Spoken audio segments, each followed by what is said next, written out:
In the 16 years since the disintegration of the Soviet Union, Russia has experienced what can only be described as an economic and cultural metamorphosis. Socialism has given way to privatization, and that has led to vast wealth for some. Many in Russia argue that democracy and liberty are suffering at the altar of commerce. Others fear the man in charge, Vladimir Putin, seems more like a Soviet-era party boss than the leader of a free country. What does all this mean for Russia's relationship with the West? Has the fall of the Iron Curtain led to a political realignment? We'll look at these and other issues next on Great Decisions. In a democracy, agreement is not essential, but participation is. Join us as we discuss today's most critical global issues. Join us for Great Decisions. Great Decisions is produced by the Foreign Policy Association, inspiring Americans to learn more about the world. Funding for Great Decisions is provided by the Star Foundation and U.S. Trust. Many in the West thought the Soviet Union's demise was democracy's great triumph. It seemed to be the beginning of a new era for freedom in Russia and beyond. But just as very few predicted the fall of the USSR 16 years ago, few would have predicted the kind of country Russia has become today. Many Russians are embracing capitalism. The emerging middle class flocks to countless chain stores that have appeared in Russian cities. New American and European cars zip through the streets, replacing Soviet-era junkers. There's a construction boom. The economy is growing. There are a lot of things going on in Russia that give the Russians reason for self-satisfaction and even a certain cockiness. But the opening of Russia's markets hasn't been free of controversy. Immediately after the Soviet Union's collapse, a select few Russian businessmen, many with ties to the Kremlin, bought up the bulk of the country's formerly state-owned industries. Oil, telecommunications, transportation, all at bargain basement prices. They made billions. Today, many say business deals don't get done without the Kremlin's approval. And some of these oligarchs now find themselves living in exile or even in a Siberian prison for no other reason than being on the wrong side of a dispute with Vladimir Putin. Speaking truth to power is a relatively new phenomenon in Russia. Democratic reform movements do exist, most notably the coalition known as the Other Russia, and one of its leaders, former chess champion Garry Kasparov. The group has drawn attention to a variety of issues: freedom of the press, civil liberties, the war in Chechnya, and even alleged assassinations of political opponents at home and abroad. Here's the question: are such opposition groups in Russia just part of a vigorous democratic process, or is democracy in Russia fundamentally threatened? How far has this nation come from its authoritarian past, and where is it heading? There's also Russia's evolving and volatile relationship with Europe and the United States. We know that what President Bush thought he saw in President Putin's eyes didn't turn out to be there, and it certainly was never a basis for a relationship. Russia may not be the evil empire anymore, but East and West still seem to disagree on a lot. Reexamining Russia, next on Great Decisions.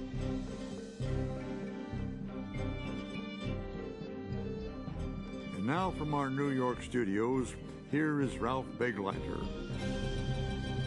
Welcome to Great Decisions. To help us explore Russia's role in the world and its relations with the United States, Stephen Sestanovich, Senior Fellow for Russian and Eurasian Studies at the Council on Foreign Relations and former U.S. Ambassador to the once Soviet states. And Dmitry Simes, President of the Nixon Center, which publishes the bi-monthly journal called The National Interest. Welcome to you both. So is Russia still a superpower, Steve? The short answer is no. We used to say that the Soviet Union had the second largest economy in the world. Today, Russia's economy is about the size of the Netherlands and Belgium. We used to say that the Soviet Union spent more on defense than the United States. Today, it's about a tenth of what the United States spends. It has many attributes of power, though. It has a veto in the UN Security Council. It's got thousands of strategic nuclear weapons. And those make it a force in international relations. But even the concept superpower has a kind of Cold War ring to it. A little outdated, maybe? Maybe. Dmitry, what do you think? Is it still a superpower? No, it's not a superpower, but it's an important power for reasons which Steve have mentioned. And of course, also huge Russian energy resources, and also Russian growing opposition to the United States, which becomes a magnet for a number of America's adversaries, like Iran, for instance, like Venezuela, like Syria. So Russia is not a crucial global player, but still quite an important power. We talked with Jessica Matthews, who's president of the Carnegie Endowment for International Peace in Washington, about this question of Russia's asserting itself in the world. Let's listen to what she has to say. Russia feels that in the 1990s it was humiliated by the West, told what to do, looked down on, and the more they talk about it, the more it gets blown up into this sense of humiliation. And now, with oil money, that's the big thing that has changed. There is a feeling that they can finally tell the West where to get off, and that Russia is back. And I think one thing we have to remember is this is a country that lost an empire overnight, and that's pretty hard to swallow. So now this sense of humiliation from the 90s is coming back. Dmitry, you mentioned the energy issue a moment ago yourself. Do you think that this is a way Russia is reasserting itself as a power in the world? Well, obviously they were extremely lucky during the last 6-7 years when energy prices went up. Russian energy production actually is not going up, but the prices allowed them to become at first economically self-sufficient, to reduce their deficit, and to make others dependent upon Russian economic largesse. But let me make one point about what Jessica have just said. It's not only that the Russians felt humiliated, the Russians also felt that they were not appreciated, because they don't think that they lost the empire. They think that they voluntarily gave up the empire, and that they were entitled to be treated as a partner and friend of the West. And that did not quite happen. So there is a lot of disappointment in Russia, and not only among people supportive of Putin. Do you think Russia should be treated as a friend and partner of the West? Not now. At that time, in my view, absolutely. That was a mistake, and you cannot redress history. Steve? Well, the 90s were a hard decade for the Russians, and it wasn't just losing an empire. Many people had their first brush with poverty and with rather desperate economic conditions, and they remember that bitterly. The other powers of Europe and the United States actually made a big effort to treat Russia as a friend and partner, and a lot of the sort of theatrics of diplomacy in that decade were all about elevating Russia's role, according it a kind of respect and deference that many people didn't really think it deserved, and that it couldn't quite live up to. Some of the difficulty of that time had to do with the Russian sense that they were being patronized. They didn't always fall in line with American foreign policy. They often objected, and much of the story of that decade is actually about the tensions between Russia and Western states, as there was an attempt to establish what the ground rules of a new world order were going to be. But it was one that the Russians still remember with considerable embarrassment and resentment. You mentioned a first brush with poverty among Russian, first Soviet, then Russian citizens. How would you characterize Russia today? Is it a poor country? There's a lot of money swashing around Russia. Russia's a poor country. I think the economists say poor middle-income country. It has a per capita income that's less than Poland, say, but it's above Azerbaijan. But it's a country with, first of all, a lot of rich people, a lot of natural wealth, and a lot of people who are feeling middle class for the first time, and particularly in contrast to the way they felt in the 1990s. There's a middle class that Russian sociologists kind of feel is about 20% of the population. People who can afford a car for the first time, who can afford not a Russian-made car, probably. Some Russian-made cars, but of course it's more popular to have If you can afford it, a German car. If you can't, a South Korean car. These are people who are taking their first foreign vacations. They're beginning to feel wealth. If you go to Moscow, Moscow is one of the world's great boom towns. The money that is sloshing around the streets of Moscow is there in torrents. Dmitry, I remember flying over the old Soviet Union and then Russia in the years immediately after the end of the Cold War and looking down and seeing deteriorating railroad tracks, airports with hundreds of planes that were sort of mothballed because they didn't work, they didn't have parts. And I remember thinking at the time, this is a country that whose infrastructure is essentially collapsed. Where does it stand today? Has it resurrected itself in that regard? Russia is still, as Steve said, a relatively poor country. And obviously, they could not quite change the economic situation during the last 7 years. But they have turned the corner. And it was not just a question of poverty, as Steve said. It was a question of desperation. It was a question of people totally disoriented, having no idea how they would survive and where their country was going. Wages, pensions were not paid on time. Sometimes they would not be paid for months. Now they feel they have a modicum of security. Do they know where they're going today? I think that what they feel is that there is predictability and dignity. And that's why they like Putin. They don't like him because he's a great Democrat or because they agree with him on foreign policy. I don't think they care much about foreign policy. But they do feel that they know that they will be able to pay their bills next month. And Russians, they very rarely think strategically about their lives. If they know that during next 6 months they will be able to manage, they're satisfied. The Russian army, we don't hear much about the Russian army these days. As Steve mentioned earlier, during the Cold War years, that was often built up as a big threatening force, the military. But Russia does brandish its economic power and its control over energy resources these days. Dmitry, you mentioned that earlier. Should others, including the United States, feel threatened by the way it's using its energy and its economic power in the world? Well, threatened is a loaded term.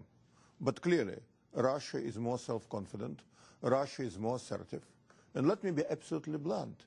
They are not shy about using their energy resources for political purposes. Before we become too outraged by that, let's remember that the United States is using American economic leverage, financial leverage, all the time.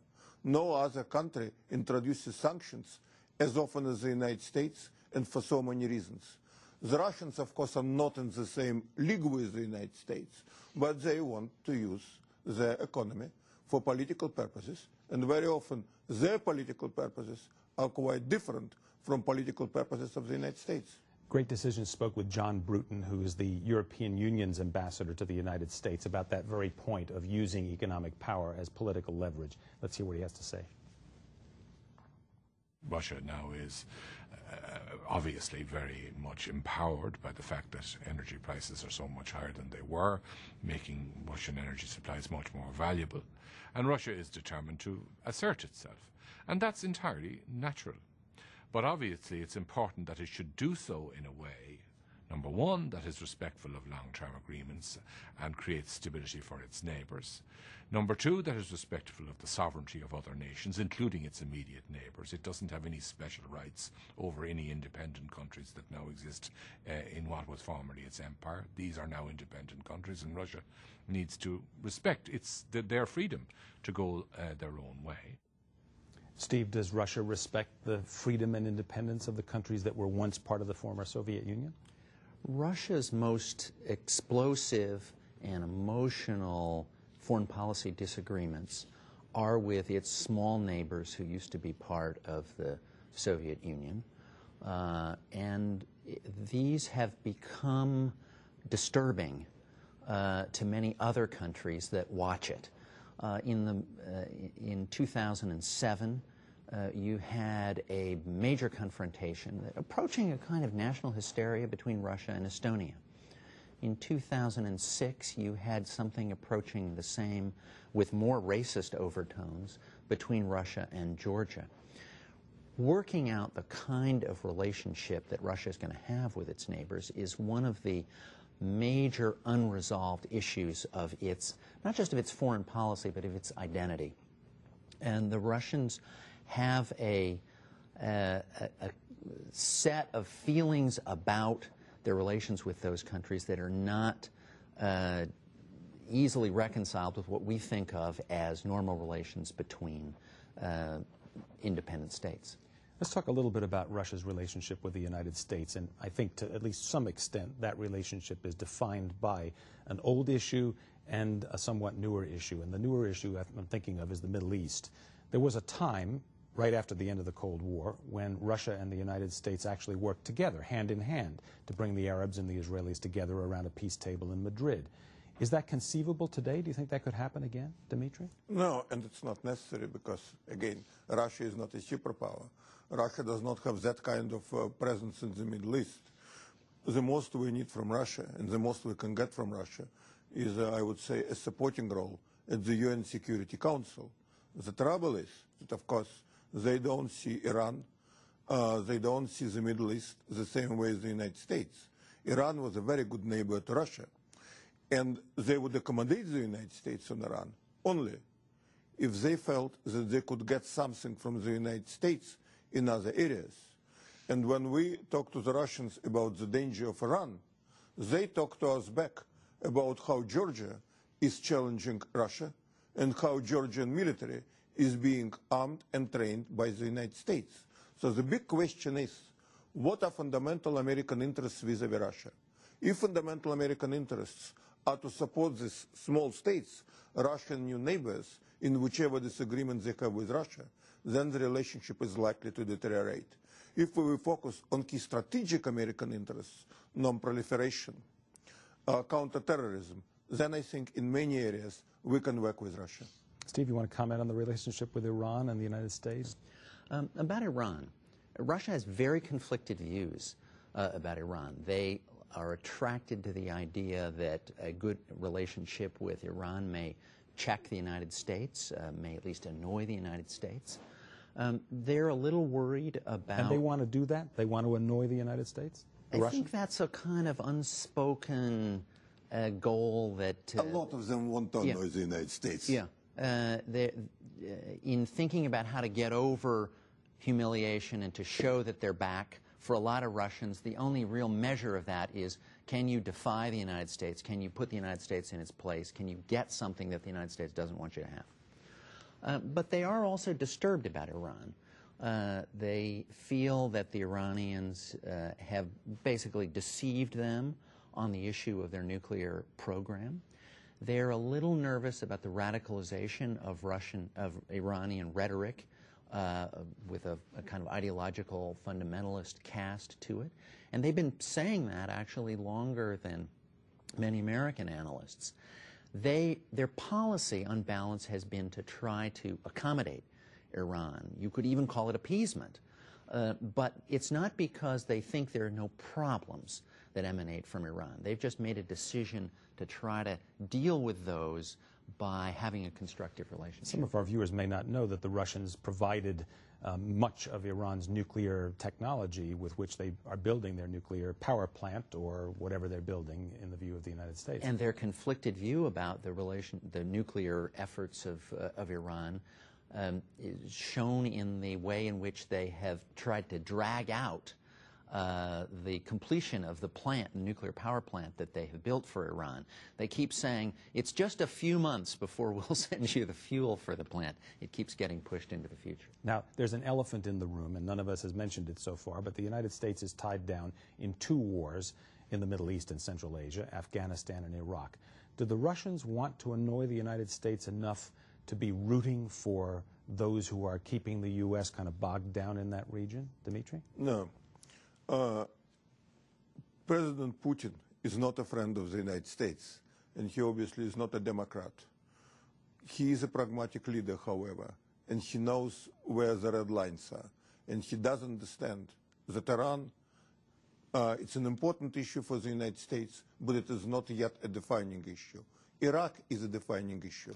They do not want to be on the wrong side in Iraq. They are not doing, to the best of my knowledge, anything in Iraq that could be considered hostile. They are not supporting America, but they are not with our enemies either. I am talking about Iraq.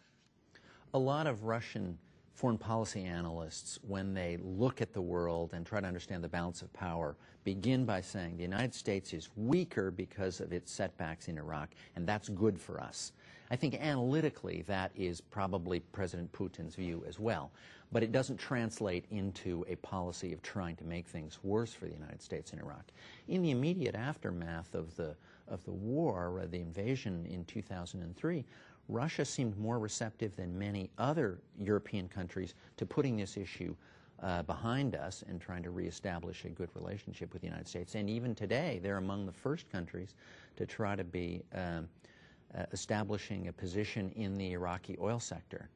They like the idea of expanding their activities there. You know, there was a time when all three of us in this room would have spent a lot of our time worrying about Russian nuclear weapons, Russian missiles, American missiles, negotiations over nuclear arms. Why is that hardly talked about anymore? Because the Cold War is over, and those missiles don't matter anymore?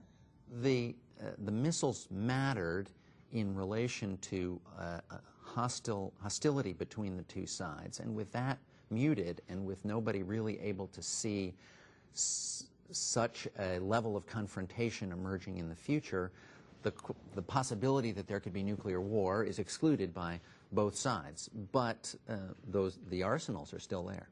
Dmitry, do you think they're going to build them up when the START treaty expires? Well, they will build them up, but not by very much. And I agree with Steve that the danger of nuclear war is minimal. But the arsenals are relevant. Let's go back to Russian-Georgian confrontation. Georgian forces are better and better armed and trained primarily by the United States. There is a possibility of a conflict between Georgia and two Georgian enclaves which are separatist and now are allied with Russia. If there is a military confrontation there, Russia is likely to assume that the United States would not go very far in supporting Georgia because of Russian nuclear arsenal. So the arsenal is not threatening the United States directly, but it is a political and psychological factor. Let's bring in another voice. Strobe Talbot is the president of the Brookings Institution in Washington. Great Decision spoke to him as well. It is virtually certain that President Putin will step down, that he will relinquish the presidency. But it's also virtually certain that his vote, as it were, will count for more than all the rest of the votes cast put together, by which I mean simply he will pick his successor. And that, of course, is not the way that a healthy modern democracy is supposed to work. What I think it probably means looking to the future in the post-Putin era is that the post-Putin era will bear a very strong resemblance to the Putin era, not least because President Putin himself will have so much to do with picking who his successor is. Dmitry, twice in this program you have referred to Vladimir Putin as not a Democrat. We're in an election season. We don't know how the Russian elections in all likelihood are going to turn out. We certainly don't know what's going to happen with Putin in the end. Give us your thumbnail prediction of whether Russia will turn over its leadership to a new leadership and Putin will disappear from the political string pulling, or will he always be in the background? Well, back in 1996, when Yeltsin was considered a Democrat, I knew that he would be reelected by hook or by crook, and that's what happened. In Putin's case, perhaps he is not going to be reelected, but he will stay in control. He can't be reelected. Of course he can be reelected. They discover tomorrow that there were terrorists attacking Moscow, that they were funded by the Georgians and by American security services. But the point is that short of introducing an emergency rule, which my hope is Putin is not going to do, they have mechanisms to arrange political succession in a way when Putin leaves without leaving. And mind you, he is allowed to run again in 2012, and everybody assumes that he is going to do it. So ironically, whoever will be elected or rather appointed a new president would become a lame duck, everybody waiting for Putin's return. Steve, final word, your view of the election situation, and particularly Putin's role after the elections. For Putin, stepping down is in a way to magnify and glorify his achievement as the man who stabilized Russia. If he has to stay as president for life, then he's only created a Central Asian dictatorship. If he can step down because the Constitution calls for it, he's created, he'll say, a modern European country. The reality is somewhere between the two, because he seems most likely, he claims, to step down, but to retain the kind of influence that may not actually be less than many of the presidents for life that we see elsewhere in the world. Stephen Sestanovich, Senior Fellow for Russian and Eurasian Studies at the Council on Foreign Relations, and Dmitry Symes, President of the Nixon Center and publisher of the National Interest bi-monthly magazine. Thank you both for being with us on Great Decisions. And thank you as well for joining us on Great Decisions. I'm Ralph Begleiter. To learn more about topics discussed on Great Decisions, visit our website at www.greatdecisions.org. To order a copy of the Great Decisions Briefing Book, a DVD set of this series, or to join a Great Decisions discussion group in your area, contact the Foreign Policy Association. Funding for Great Decisions is provided by the Star Foundation and U.S. Trust.